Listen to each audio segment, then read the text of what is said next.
This portion of New Day Northwest is sponsored by BECU.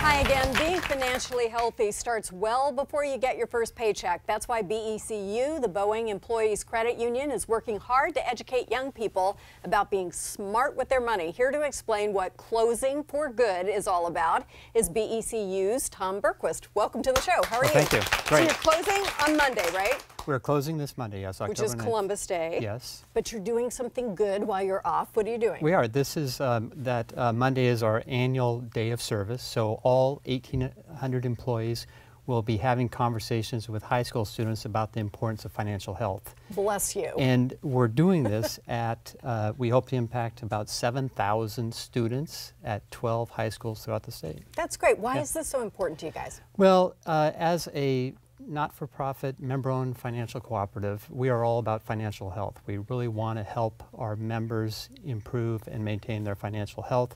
We think, as you mentioned, starting at a young age is important to build that foundation.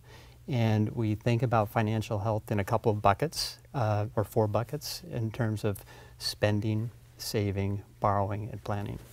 And this is something that oftentimes kids haven't heard very much about. I mean, we try as parents, but often until they go off to college and they have to kind of manage this on their own, they don't have a lot of hands-on experience. So how do you kind of reach them in terms of getting them to understand that this is important and that this foundation is what they're going to build on for their whole life? Yeah, so we take those 4 building blocks that I mentioned and we run what we call a financial reality fair. And essentially what that is a simulation, a real-world simulation where these kids are given a persona, so they might be a doctor, they might be a teacher, they might be an engineer. All their personas come with an income, and they also get a profile about their current balances in their checking savings account. They might have a little bit of debt. And then they have to figure out all the things that adults have to figure out every single month. You know, they have to make choices around transportation and housing, cell phone plans, all these things that they're probably not thinking about.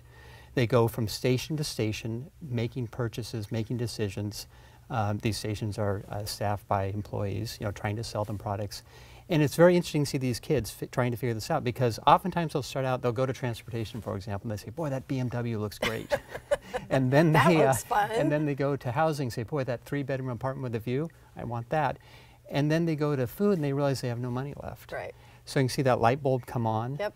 And they say, we got to go rejig our budget, and maybe that bus pass is a better alternative than that BMW, and maybe I'll live with my folks for a few more years, type thing. And much better that they find this out at the fair than in real life. But it is sort of shocking, I would guess, to a lot of the kids. You've got taxes to pay. Oh, absolutely. Cell phones don't just appear out of nowhere, you know, all that kind of stuff. What do you see kids react to the most? Yeah, I think that it's that initial, you literally see this light bulb going on, like I said, where you know, they realize being an adult's expensive. We hear that comment literally, and then I think the other thing it is, and because they don't think about all these things, right? And I think the more interesting thing we hear is the thoughtfulness or empathy towards their parents, realizing this is hard, and they're having to make these decisions every single month. And we've heard students say, I'm going to be very thoughtful about what next time I ask my parents for money, because I see how hard this is, and it's not always available, and they have to say no sometimes. Right.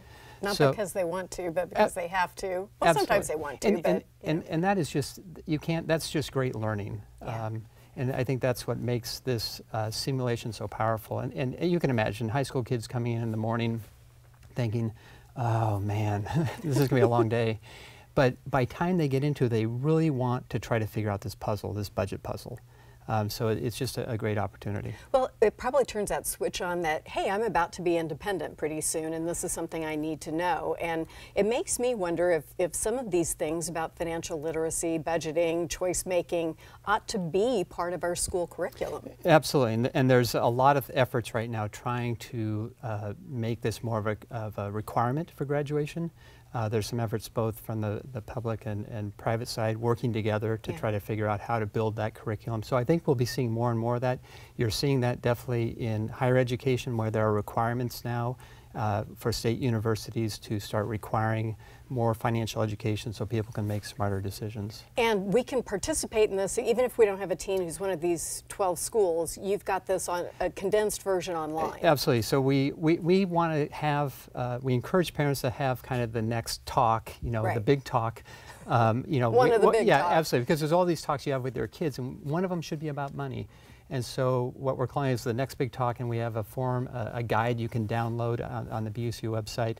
And it essentially is a conversation. It has questions for both the student and parent to ask of each other. So they can have this conversation so they're not feeling lectured to. And then there's a bunch of activities that they can go out and test these ideas in small tests, you know, an environment where there's not a lot of risk. I think that's just a wonderful idea, and thank you for making it available. Even if you're not at one of those 12 lucky schools, you at least have access to this before they start getting the credit card, you know, pre-approved, you know, things that come in college and stuff. It's crazy. Thank you so much. You bet. Thank you. To get in contact with BECU or learn more about the financial education information from the Closing for Good program, please visit the website on your screen, and we'll have the information as well on king5.com/newday. We'll be right back.